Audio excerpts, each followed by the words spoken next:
ശരി, ശ്രീ ബിനു കിരിയത്ത്, അങ്ങനെയാണോ ഇതിപ്പോൾ ഒരു പക്ഷം മാത്രമാണോ ഇതിനകത്ത് ഉത്തരവാദികൾ? എന്തായാലും അമ്മ എന്ന സംഘടന ഇപ്പോൾ പൊതുസമൂഹത്തിന് മുന്നിൽ ഒരു നാണം കെട്ട സംഘടന എന്ന രീതിയിലേക്കായിട്ടുണ്ട്, അങ്ങനെ തന്നെ പറയേണ്ടി വരുന്നു. കാരണം ഈ സംഘടനയിൽപ്പെട്ട ആളുകൾ വാർത്താ സമ്മേളനം നടത്തുമ്പോൾ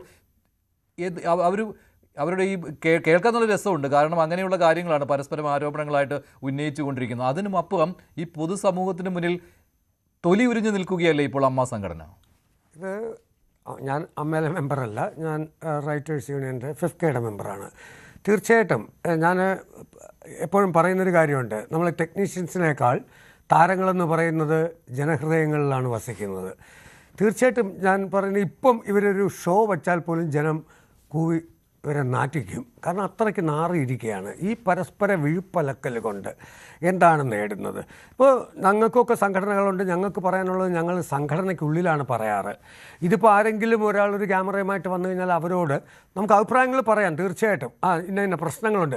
വ്യക്തിഹത്യ നടക്കുമ്പോഴാണ് അത് ആജീവനാന്ത ശത്രുതയിലേക്ക് മാറുകയാണ്. പരസ്പരം ഒരു പക്ഷത്തെ പിന്തുണയ്ക്കാൻ തോന്നുന്നില്ല, എനിക്ക് തോന്നുന്നില്ല, ഒരു പക്ഷത്തെ പിന്തുണയ്ക്കാൻ തോന്നുന്നില്ല. കാരണം രണ്ട് പക്ഷങ്ങളും പരസ്പരം കൊണ്ട് നിൽക്കുകയാണ്. അതിപ്പോൾ അപ്പോൾ മായ ചോദിക്കുന്നുണ്ടായിരുന്നു, ശ്വേതയെ പിന്തുണയ്ക്കണോ ഞാൻ, എന്താണ് നിങ്ങൾ ആവശ്യപ്പെടുന്നതെന്ന്. ഞാൻ ഒരിക്കലും ശ്വേതയെ പിന്തുണച്ചിട്ടില്ല. ശ്വേതാ മേനോൻ പറയുന്ന കാര്യങ്ങൾ ഒരു തരത്തിലും അംഗീകരിക്കാൻ പറ്റാത്ത കാര്യങ്ങളാണ്. മറുപക്ഷത്തിൻ്റെയും അങ്ങനെ തന്നെയാണ്. ഇതിൽ ജാതി മത കാര്യങ്ങൾ കൂടി കൂട്ടിക്കുഴയ്ക്കുന്നു എന്നുള്ളതാണ്. വർഗീയത പറയുകയാണ് സിനിമാ നടന്മാരുടെ സംഘടനയിലെ അംഗങ്ങൾ. നോക്കൂ, ഇതിൻ്റെ മെയിൻ അജണ്ട അത് തന്നെയാണ്. ഞാൻ ആദ്യമേ പറഞ്ഞു, അറിഞ്ഞോ അറിയാതെ ആരൊക്കെ അതിനകത്ത് ചെന്ന് വീണു പോകുന്നതാണ്. നോക്കൂ, ശ്വേതയാണോ അല്ലെങ്കിൽ ഇവരുടെ ഭാഗത്താണ്, ആരുടെ ഭാഗത്താണ് ശരി എന്നുള്ളത് ജനറൽ ബോഡിയാണ് തീരുമാനിക്കേണ്ടത്. അപ്പോൾ തീർച്ചയായിട്ടും എത്രയും പെട്ടെന്ന് മായ പറഞ്ഞ പോലെ ഒരു ജനറൽ ബോഡി കൂട്ടിയിട്ട് ഇതിനൊരു തീരുമാനം എത്തിയിട്ട് ഒരു സ്ട്രിക്റ്റായിട്ടൊരു കണ്ടീഷൻ വയ്ക്കണം. പുറമേ ഇത് പറഞ്ഞുകൊണ്ട് ഒരു കാര്യങ്ങളും ഈ യൂട്യൂബേഴ്സ് വരുമ്പോൾ അവരുടെ മുമ്പിൽ വന്നിരുന്ന് ഇങ്ങനെ ആക്ഷേപം മാത്രമല്ല. നമുക്ക് ഇന്ന് തന്നെ പിഷാരടിയുടെ ഒരു മെസ്സേജ് കണ്ടു നമ്മളല്ലേ, രണ്ട് ശ്വേതയും തമ്മിലുള്ള, അതൊക്കെ വളരെ മോശമാണ്. ഇത് ആർക്കാണെന്നൊക്കെ ഇൻഡസ്ട്രിക്കാണ്, ഇവർക്കത് ഇതിനൊക്കെ കൈയൊഴിഞ്ഞു പോകാം. അത്തരം പ്രവണതകളോട് ഞാനും ഒട്ടും യോജിക്കുന്നില്ല.